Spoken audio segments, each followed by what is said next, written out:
Hello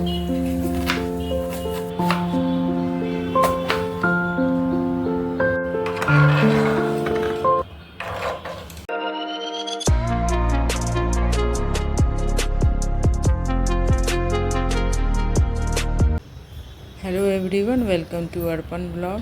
और ये blog है शनिवार यानी कल का। तो सुबह का ही टाइम था, बस इधर पूजा नहा के आए हैं और पूजा किए हैं। घर का भी पूजा करने से पहले ही इतना सारा तैयारी करना होता है, तो अच्छा खासा टाइम इसमें भी निकल जाता है। तो आप कितना भी सुबह जल्दी उठें, लेकिन इस सब में करने में तो आपको 40-45 मिनट तो लग ही जाता है। और फिर इधर सारा बर्तन धोना और तैयारी करना।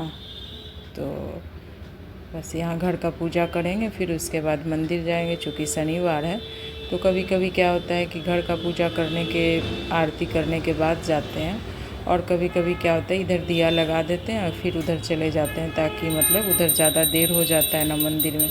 तो फिर मतलब मंदिर का काम थोड़ा जल्दी ही कर लें, सुबह ही के टाइम में चले जाएं तो अच्छा रहता है। हरे कृष्णा, सुप्रभात। घर का पूजा करने के बाद गए थे मंदिर, अभी आ गए हैं। और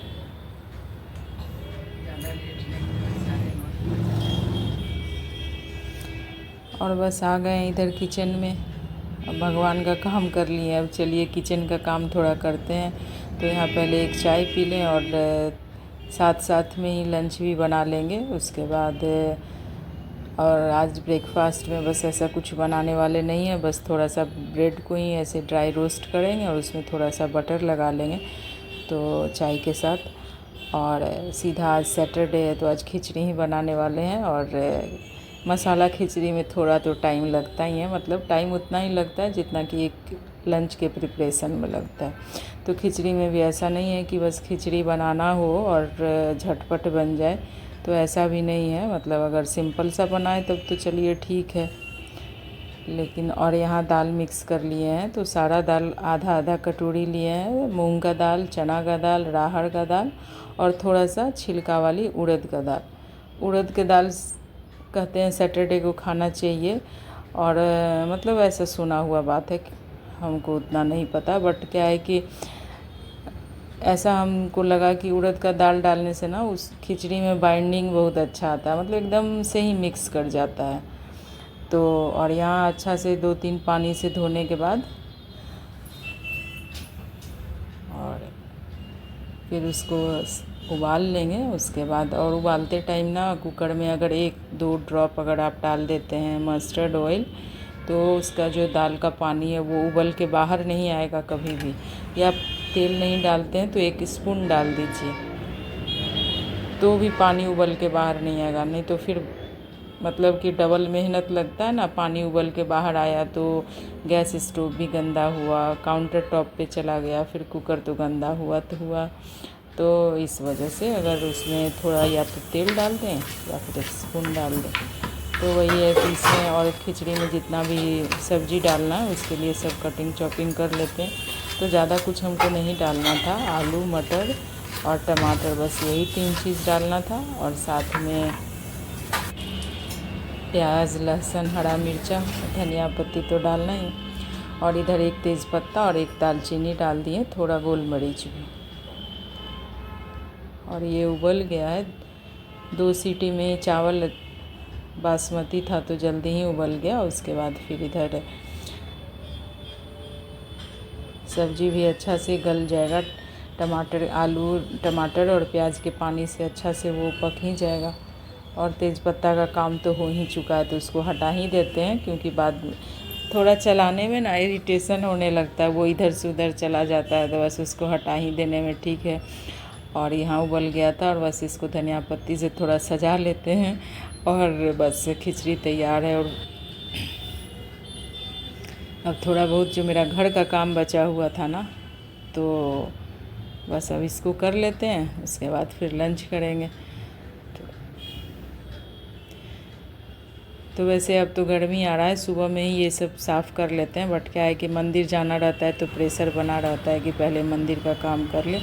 और शनिवार स्पेशल ये मसाला खिचड़ी सिंपल सा। तो खिचड़ी में क्या है, या तो दही के साथ खा लें तो अच्छा है, या फिर घी डाल दें। तो ये सारा कमी जो है ना, अगर कुछ ना भी हो तो घी और सिर्फ दही हो, दो में से कोई एक भी, तो एकदम खिचड़ी आपका कंप्लीट है।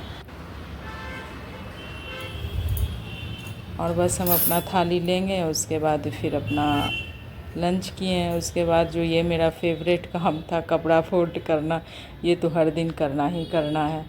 और ऑब्वियस है कि अगर धुलेगा तो फोल्ड तो करना ही है। तो ये गनीमत है कि आज थोड़ा कम है। तो चलिए बस कपड़ा फोल्ड करेंगे, उसके बाद फिर तो दिया लगाएंगे और उसके बाद एक कप चाय पी लेंगे, शाम का चाय, और फिर तो काम करना ही है किचन का।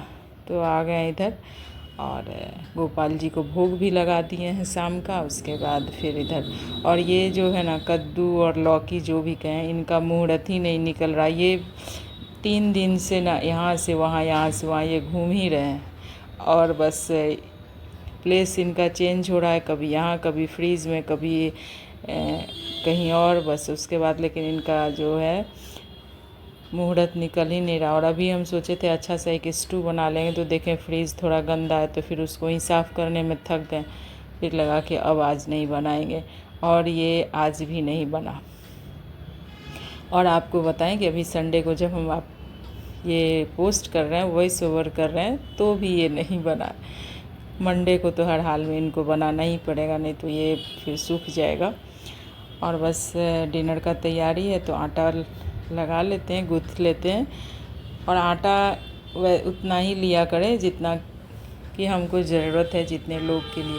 कभी कभी थोड़ा ज़्यादा कम हो जाता है, मतलब ऐसा कुछ नहीं है कि एकदम से ही नाप के तो नहीं बनाते, ज़्यादा कम तो होता ही है। तो कभी कभार ज़्यादा अगर हो जाए तो उसका पराठा बना के अगर रख लेने से ना सही रहता है। सुबह में उठ के चाय के साथ या अचार या जो कुछ भी सब्ज़ी, किसी भी चीज़ के साथ आप उसको गर्म करके खा सकते हैं, तो वो हेल्थ के लिए नुकसान नहीं करेगा। बट गूँथा हुआ आटा हेल्थ और वास्तु दोनों के लिए सही नहीं है। तो बस यहाँ मेरा सिंपल सा डिनर है, रोटी और आलू का भुजिया, बस जो बन चुका है। और थोड़ा सा मतलब सैटरडे है, तो वैसे हम अपने बाल में हमेशा ऑयल लगाते रहते हैं, और लेकिन और संडे को एक रिसेप्शन में भी जाना है, तो इस वजह से अभी तेल लगा लेते हैं और सुबह थोड़ा शैम्पू कर लेंगे। तो रिसेप्शन उन्हीं का जो अभी कुछ दिन पहले छत पर ही हल्दी मेहंदी हुआ था, और फिर शादी वो लोग बाहर जाके किए थे, और अभी उसी का रिसेप्शन। और सबसे लास्ट वाला काम है, मेरा ब्रश वगैरह हो चुका था, कर लिए थे, और दही में जामुन डाल दिए हैं। अब तो थोड़ा गर्मी आ गया, अब उतना टेंशन नहीं है जमने का।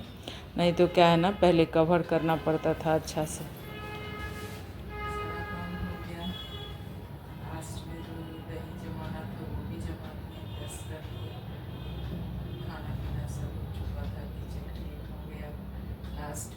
जल भर के रखते हैं ना, ये हर दिन जल भर के इसमें रख देते हैं, ये भी रख दिए। और अब चलिए सोने, कल फिर आपसे मिलेंगे नए ब्लॉग में। तब तक के लिए bye bye, good night, take care. और ये जल को रखते हुए ज़्यादा टाइम नहीं हुआ है, बस हमको लगता है 1 साल से ही हम रख रहे हैं। तो इंस्टा पे एक पंडित जी हैं जो बताते हैं, तो बस फॉलो कर रहे थे उनको, तो लगा कि चलो ये भी करके देख लेते हैं। ये पीतर लोग के लिए है कि आप ना सिंक के बगल में किचन में एक लोटा, तांबे के लोटा में पानी भर के रखें, मतलब पीतर आते हों या जो भी कुछ हो।